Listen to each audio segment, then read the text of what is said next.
Operación Sin Fronteras del Centro Evangelístico de las Asambleas de Dios presenta su programa Principios Bíblicos.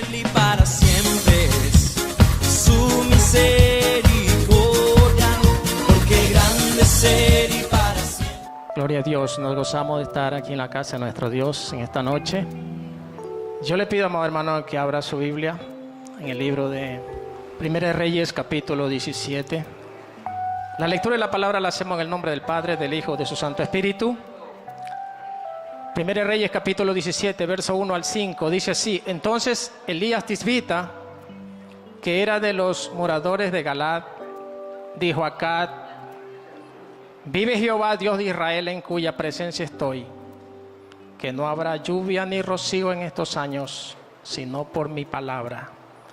Y vino a él palabra de Jehová diciendo: Apártate de aquí, vuélvete al oriente y escóndete en el arroyo de Querit, que está frente al Jordán. Beberás del arroyo, y yo he mandado a los cuervos que te den allí de comer. Y él fue e hizo conforme a la palabra de Jehová, pues se fue y vivió junto al arroyo de Querit, que está frente al Jordán. Y los cuervos le traían pan y carne por la mañana y pan y carne por la tarde, y bebía del arroyo. Pasado algunos días, se secó el arroyo porque no había llovido sobre Israel. Oremos. Padre, en el nombre de Jesús, te damos gracias, mi Dios, por este tiempo que vamos a estar compartiendo tu palabra. Oh Dios amado, te pedimos que sea tu Espíritu Santo obrando en esta noche, en cada corazón, en cada vida, en nuestras vidas, oh Dios, transformándonos, renovándonos cada vez más, oh Dios, como dice tu palabra, conforme a tu imagen, Señor, seamos transformados, renovados cada día, Señor amado. Gracias por esa tarea preciosa que hace el Espíritu Santo en nuestra vida. Gracias, Padre eterno. Amén. Amén. Aleluya. Bien, hermanos, el tema de esta noche se llama Enfrentando Desafíos. Y al gran profeta Elías le tocó enfrentar algunos desafíos. El Señor lo fue preparando. El Señor lo fue preparando para desafíos grandes. Así trabaja el Señor. Así trabaja en tu vida. Así trabaja en mi vida. El Señor va poco a poco produciendo en nosotros lo que Él quiere hacer con nuestros, darnos una vida transformada, diferente, mejor, como Él la quiere hacer. Y Elías lo tenía para un gran trabajo. Necesitaba irlo formando Elías. Y una de las cosas es que Él le dice: ándate, apártate de aquí y vete al oriente y escóndete en el arroyo de Querit, que está frente al Jordán, porque allí lo iba a alimentar el Señor. No iba a haber en esos días lluvia. El profeta le dijo al rey: solamente por mi palabra volverá a llover.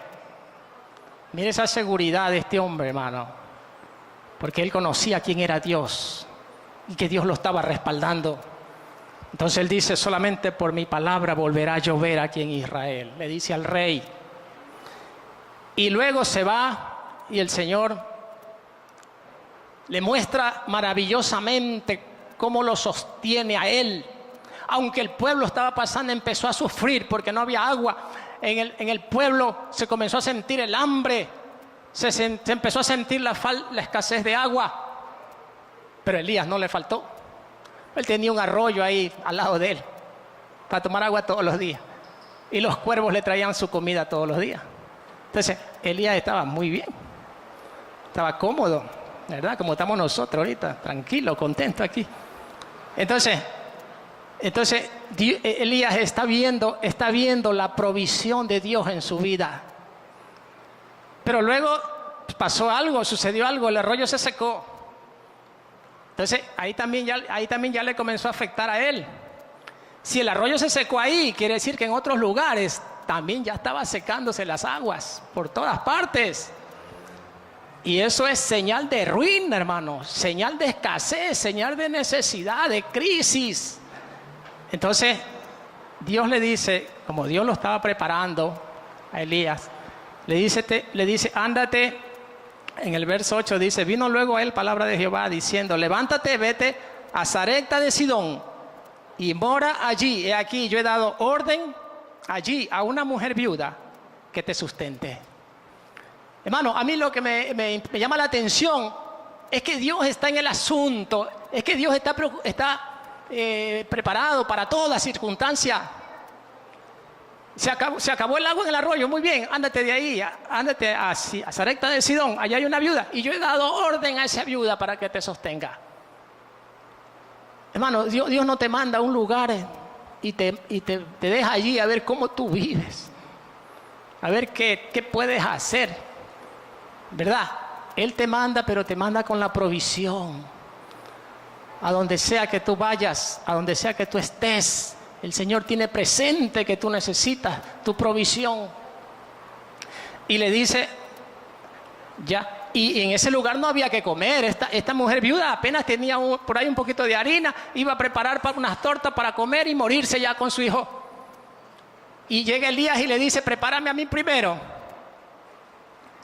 que no escaseará el harina en la vasija.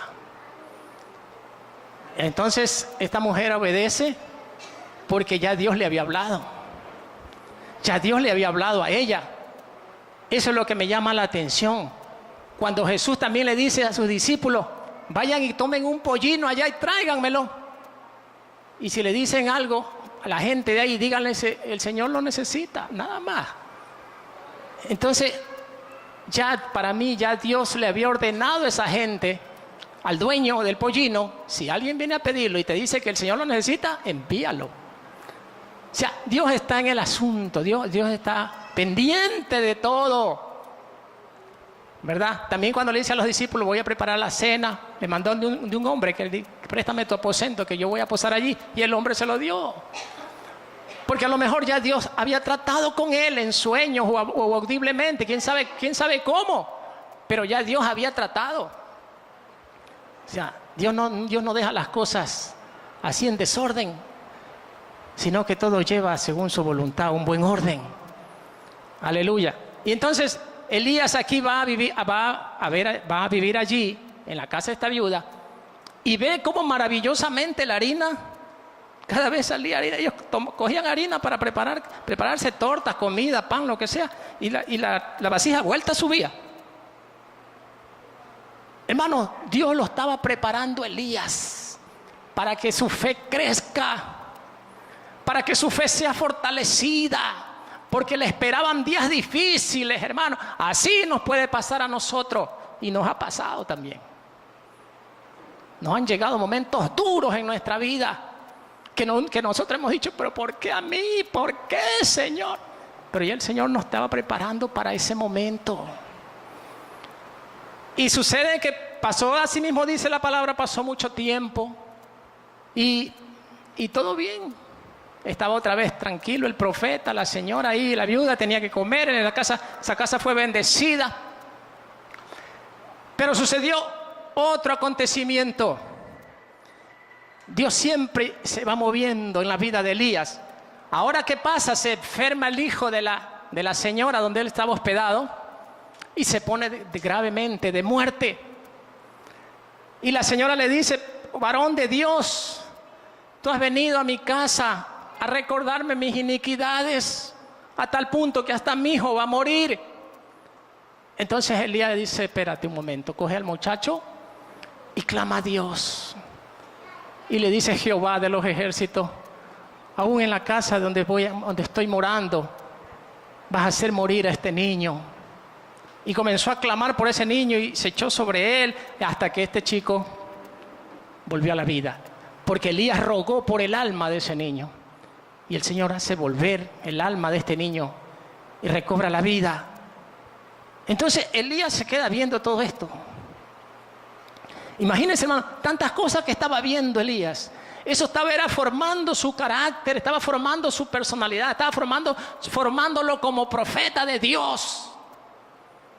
Eso es lo que Dios estaba haciendo con Elías, porque Elías le esperaba un trabajo durísimo, le esperaba un trabajo arduo, difícil, necesitaba esa preparación. Y esos fueron los eventos primero, antes de lo que se venía. Para eso Dios lo fue preparando, para ese momento. Y dice la palabra pues que hubo sequía, ¿verdad?, en la tierra. Amados hermanos, a veces es necesario que en nuestra vida haya una sequía. ¿A cuánto les ha pasado una sequía en el bolsillo, hermano? ¿Verdad? Que no hay ni para la papa, hermano. Bueno, a mí sí me ha pasado. No sé a usted. Hermano, ¿y qué pasa con eso? Uno allí aprende a confiar en Dios. Ahí es donde uno abre su corazón. Ahí es donde uno se dobla su orgullo. Ahí es donde uno dobla su confianza en sí mismo, ¿verdad?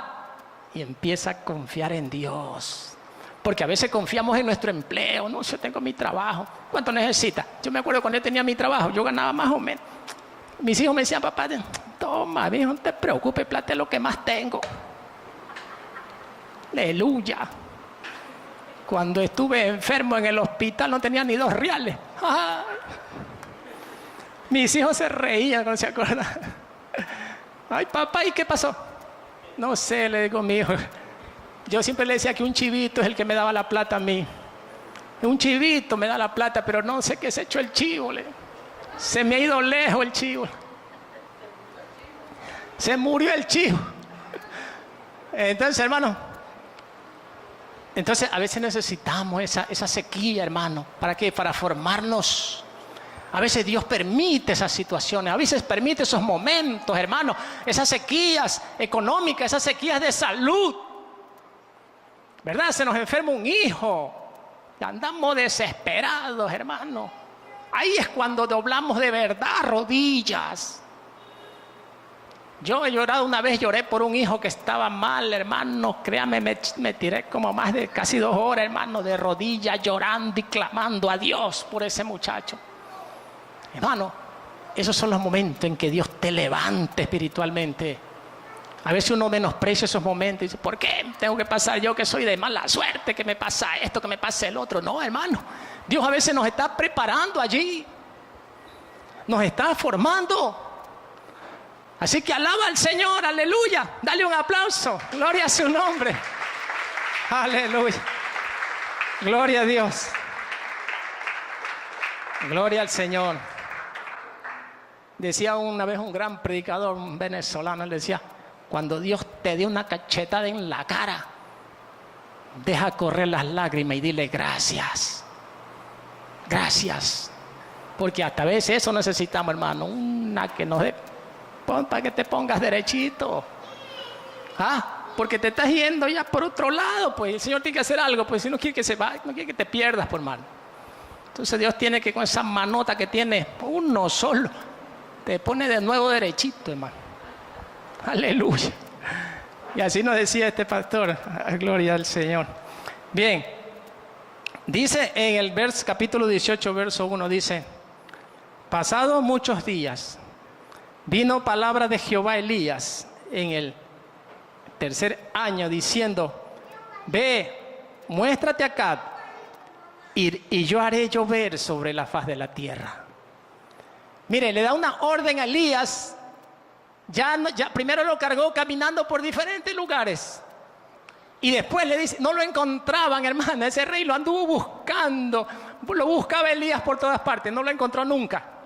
Porque Dios era el que lo escondía. Dios lo tenía lejos a Elías. Dios sabía dónde lo ubicaba para que no lo encuentren. Y este rey lo andaba buscando para hacerlo picadillo, hermano. Porque le tenía coraje. Porque él fue el que dijo esa palabra. Él fue el que dijo, no habrá lluvia sino por mi palabra. Entonces ese rey lo buscaba para cortarle la cabeza. Pero dice, pasado muchos días vino palabra de Jehová a Elías en el 3er año diciendo, ve, muéstrate acá al rey Acab y yo haré llover sobre la faz de la tierra. Aleluya. Fue pues Elías a mostrarse a Acab y el hambre era grave en Samaria, hermano. No había que comer. Y el hambre era grave en Samaria. Dice, y acá llamó a Abdías, su mayordomo. Abdías era en gran manera temeroso de Jehová. Aquí hay un hombre que se llama Abdías. Y escúcheme bien. Dice que era un hombre temeroso de Dios en gran manera. O sea, un hombre profundamente temeroso de Dios. Amaba a Dios. A lo mejor sus padres fueron creyentes y lo formaron a su hijo en esa fe. Entonces era un hombre muy temeroso de Dios. Yo quiero hacerte ver, hermano, aquí, este hombre, este se llama Abdías. Este no es el profeta que más adelante llama aquí la Biblia, hay uno que se llama Abdías, ese no. Bueno, lo que yo quiero hacerte notar, hermano, que este hombre pasa desapercibido en esta historia. Aquí el protagonista es Elías. Él es el que hace llover fuego del cielo. Él es el que hace el resucitó un muerto. Abdías no. Abdías ahí lo nombran que era el mayordomo del rey. Hermano, esos son ministerios diferentes. Por eso usted no tenga envidia de alguien que puso la mano y se levantó, ese hombre que estaba medio muerto. Usted no envidia a nadie, hermano. Usted tiene su propio ministerio que Dios le ha dado.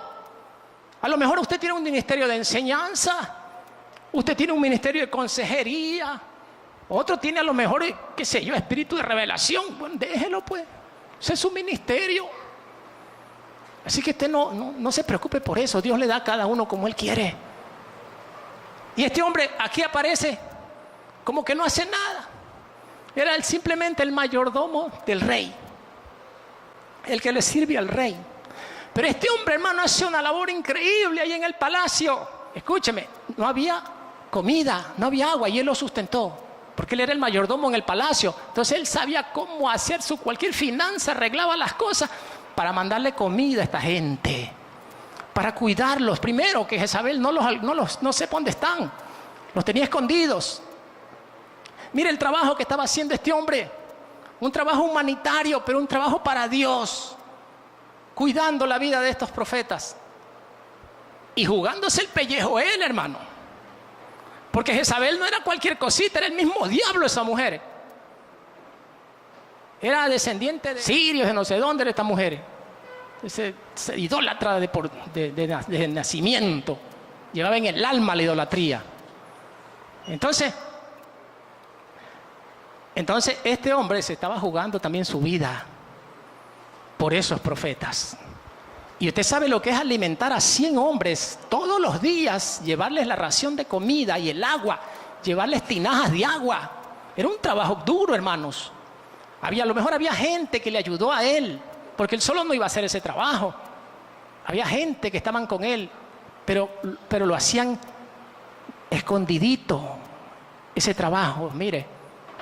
Hacían escondido ese trabajo. Y esa es una obra para el Señor. ¿Verdad? Por eso le digo, este hombre pasa de incógnito, aquí pasa desapercibido. Aquí el protagonista es Elías. Pero este hombre hizo un tremendo trabajo. Aleluya. Hermano, y él era el mayordomo en el palacio. Yo digo un justo en medio de ambiente corrupto. Porque en el palacio, hermano, en ese palacio, imagínense, si estaban los grandes líderes eran Acab y Jezabel, su mujer. El resto de ahí, si la cabeza está corrompida, imagínense de ahí para abajo, hermano. Los príncipes y todos los demás, ¿cómo serían de corruptos? Y allí estaba Abdías. Allí estaba Abdías. Amado hermano, así te toca a ti, me toca a mí. Nos ha tocado a veces, hermanos, estar en trabajos donde la gente es impía. Y tú eres el único lunarcito allí. Y eso es duro también, hermano. Yo he estado, por eso se lo digo. Es duro. En una ocasión yo hasta me quería ya botar de la empresa, hermano, porque ya no soportaba ver tanta cosa. Y me afectaba también a mí. Ya tenía ganas de tirar la toalla. Hasta aquí nomás. Yo renuncio. Me voy a vender por ahí más que sean naranjas en una carreta. Sí, mi esposa sabe que yo tenía ya esas intenciones. Hermano, que así a veces la presión del mundo impío, la presión de la maldad cae sobre tu espíritu y tú te sientes mal porque estás allí en ese ambiente, ¿verdad? Así le tocó a Abdías. Por eso yo digo, él no es nadie ahí en la historia, y el de la historia de todo es Elías. Pero el hombre hizo un tremendo trabajo y soportó muchas cosas allí. Aleluya. Gloria al Señor. Y dice el verso 5. Dijo pues acá Abdías, ve por el país a todas las fuentes de aguas y a todos los arroyos, a ver si acaso hallaremos hierba con que conservemos la vida a los caballos y a las mulas, para que no nos quedemos sin bestias. Y dividieron entre sí el país para recorrerlo. Acá fue por un camino y Abdías fue separadamente por otro. Y yendo Abdías por el camino se encontró con Elías. Y cuando lo reconoció, se postró sobre su rostro y dijo: ¿no eres tú mi señor Elías? Y él respondió: yo soy. Ve, di a tu amo, aquí está Elías. Aleluya. Mire, hermano, aquí se encuentran estos dos grandes, hermano, Elías y Abdías. Y tenía temor, hermano, tenía temor Abdías, tenía temor aún por la vida de Elías, hermano. Porque la furia del rey, él conocía al rey, sabía quién era el rey. Y sabía el problema con la mujer, que era una mujer idólatra. Esa mujer odiaba a los profetas y los perseguía para matarlos. Entonces, aquí Elías le dice, ella le pregunta: ¿no eres tú el Señor, mi Señor Elías? Mire cómo él es humilde y reconoce a Elías como un gran siervo de Dios. Le dice: ¿no eres tú mi Señor Elías? Y él respondió: yo soy. Ve, di a tu amo, aquí está Elías. Aleluya. Y seguimos leyendo el verso 9, dice: pero él dijo: ¿en qué he pecado para que entregues a tu siervo en mano de Acab para que me mate? Vive Jehová tu Dios, que no ha habido nación ni reino a donde mi Señor no haya enviado a buscarte. Y todos han respondido: no está aquí. Y a reinos y a naciones él ha hecho jurar que no te han hallado. Y ahora tú dices: ve y di a tu amo, aquí está Elías. Acontecerá que luego que yo me vaya, yo me haya ido, el Espíritu de Jehová te llevará donde yo no sepa. Y al venir yo y dar las nuevas a Acab, al no hallarte, él me matará. Y tu siervo teme a Jehová desde su juventud. Ahí le dijo quién era él, quién era Abdías. Dice: tu siervo, un hombre temeroso de Dios desde su juventud, desde muy joven. A él lo enseñaron en el camino de Dios, en los mandamientos de Dios, ¿verdad? Entonces, dice: y al venir yo, dice, tu siervo teme a Jehová desde la juventud. No ha sido, dice, el verso 14 dice: y ahora dices tú, ve, di a tu amo, aquí está Elías, para que él me mate. Ahí está, tenía temor de que incluso a él lo maten, porque de pronto Elías podía irse, y él, al regresar con Acab y no verlo, el rey lo tomaba por mentiroso, por engañador, y lo mataban a él. Entonces dice aquí, y le dijo Elías: vive Jehová de los ejércitos, en cuya presencia estoy, que hoy me mostraré a él. Hermano, el hombre de Dios ya había tomado una determinación, porque ya Dios le había dicho: ve, en el versículo 1 le dice: ve, muéstrate acá y yo haré llover sobre la faz de la tierra. Ya él tenía la palabra de Dios en su corazón, ya tenía la orden de Dios: ve y muéstrate al rey y yo haré llover. Dios le puso dos condiciones. Le puso: anda, muéstrate al rey, esa es tu parte, y yo voy a hacer la mía. Yo voy a hacer llover. Yo voy a hacer llover. Hermano, usted siempre que usted tenga una comisión, siempre que usted tenga algo que hacer, hermano, y usted necesita el respaldo de Dios, usted puede estar seguro que Dios lo va a respaldar si usted hace bien su parte. Por eso Elías le dice con toda seguridad: ve y dile que aquí estoy. Porque ya Elías había determinado que él se iba a presentar ante el rey. Y le dijo Elías: vive Jehová del ejército en cuya presencia estoy, que hoy me mostraré a él. Entonces Abdías fue a encontrarse con Acab y le dio el aviso. Y Acab vino a encontrarse con Elías. Cuando Acab vio a Elías, le dijo: ¿eres tú el que turbas a Israel? Aleluya. El rey, ese rey impío, un hombre idólatra, lleno de maldad, su corazón le dice al profeta de Dios: ¿eres tú el que turbas a Israel? Cuando este hombre no tenía ni conciencia para mí. Cuando en su conciencia debería haber dicho: yo soy el culpable, por mí están pasando estas cosas. Le echa la culpa al profeta. Alguien dijo: el diablo es atrevido. Y es verdad. El diablo es atrevido. Le echa la culpa al profeta Elías. Elías simplemente obedeció la orden de Dios. Por eso Elías le dijo: solamente de mi palabra, por mi palabra volverá a llover en esta tierra. Porque Dios le había dado esa palabra. Dice, y respondió: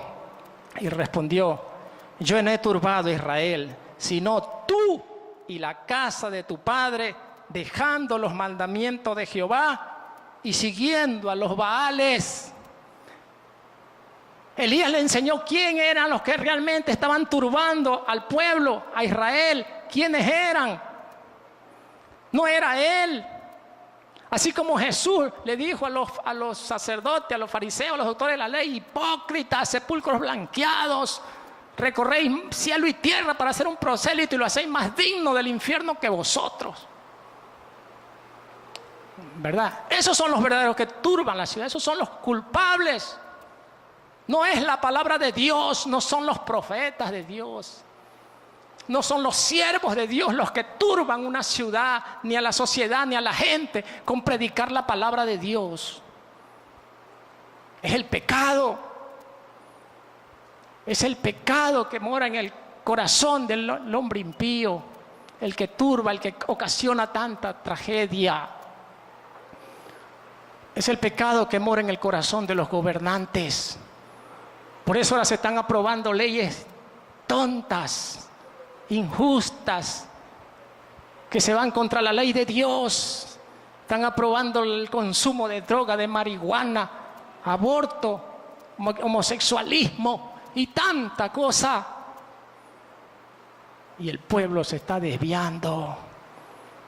Se está desviando. Esta mañana he escuchado una noticia que cada año en Estados Unidos 25,000 personas caen con cáncer de próstata. El pueblo es el que recibe el juicio de Dios por las leyes que se están dando ya en este momento en la humanidad. Por estos gobernantes extraviados y errados, alejados de la ley de Dios. Por eso están sucediendo tantas cosas. Aleluya. Y le enseñó a Elías, le dice y le respondió: yo no he turbado a Israel, sino tú y la casa de tu padre, dejando los mandamientos de Jehová y siguiendo a los Baales. Y ahí le dice: envía pues ahora y congrégame a todo Israel en el monte Carmelo, y los 450 profetas de Baal y los 400 profetas de Acera, que comen de la mesa de Jezabel. No había para comer, pero sí había para darle de comer a estos impíos. Y Elías convocó a la gente, convocó a todos en el monte Carmelo, ¿verdad? Y les dice: vamos a ver quién es el Dios de Israel, ¿verdad? Tráigame todos esos profetas. Hermanos, la sequía le había enseñado al pueblo, por lo menos le había abierto un poquito los ojos. Y el pueblo ya estaba cansado, había dicho: bueno, y este Baal no nos da de comer, le servimos todos los días, pero aquí no hay lluvia, no hay nada. Por lo menos lo había hecho pensar un poquito. Entonces el pueblo se congregó ahí en el monte Carmelo. A ver, vamos a ver quién mismo es Dios, pues Jehová o este Baal. Y Elías, ahí es ese momento en que él hace un sacrificio ahí con leña y todo eso, ¿verdad? Y convoca convoca ese sacrificio a los estos profetas falsos y hace una oración. Le dice: Jehová Dios de los ejércitos, demuéstrale a este pueblo que tú eres Dios. Hermano, y en ese instante cayó fuego, consumió ese sacrificio. Dios se mostró maravillosamente. Hermano, ¿por qué cree que Elías tuvo esa confianza, esa seguridad de clamar a Dios y saber que Dios le iba a responder? Porque ya Elías había visto la mano de Dios en su vida. Ya Elías no era cualquierita. Elías estaba formado para creer a Dios. Ya Elías ya creía en cosas grandes. A veces nosotros solamente creemos en cosas chiquitas. Yo puedo orar por esta cosita y el Señor me ayuda, el Señor me contesta. Pero cuando ya es una cosa más grande, Dios mío lindo, ¿me contestará el Señor o no? Dudamos, hermano. Pero Elías estaba listo. El Señor lo había preparado, lo había capacitado para eso, para ese momento. Y yo lo que te quiero decir, hermano, en esta noche es que Dios siempre te da la mano, de alguna manera, hermano. De alguna manera. Mira, a Elías Dios le puso un hombre que lo ayude allí, Abdías. Jezabel y el rey Acab representaban el poder de las tinieblas. Siempre va a haber esa confrontación, hermano. Siempre va a haber esa confrontación entre el bien y el poder de las tinieblas, hermano. Pero siempre vence el bien. El mundo está en pecado, pero cada uno de nosotros, hermano, somos un Elías. Cada uno de nosotros somos un profeta de Dios. Cada uno de nosotros tenemos la palabra de Dios en nuestro corazón. Y tenemos el mandato de ir y predicar el evangelio a toda criatura. Y hacer el cambio. Hacer el cambio que se necesita. De ti depende, hermano. Es el desafío que tú tienes. ¿A qué le temes? ¿A la burla? ¿A la persecución? ¿A qué le temes, hermano? ¿Le temes a las autoridades? Ahorita ya es prohibido pararse en un parque, hermano. Yo me acuerdo que en el Parque Centenario se paraban a predicar. Cuando yo estaba más joven, hermano, se paraban a predicar. Yo me entregué allí, hermano. Allí me entregué yo en el Parque Centenario. Ahora me paro, nadie predica, hermano. Es prohibido. Tiene que tener permiso. Mira cómo las cosas van cambiando, hermano. ¿Nosotros qué hacemos? ¿O qué haremos? Ya Dios nos ha preparado. ¿Cuál es tu desafío? ¿Qué vas a hacer? ¿Qué vas a hacer en la obra de Dios? Aleluya. Qué grande es Él y para siempre es su misericordia, porque grande es Él. Gracias por sintonizarnos. Si desea adquirir este mensaje, comuníquese con nosotros al 511-6068 e indique la fecha de hoy. Los esperamos la próxima semana en este mismo horario. Él va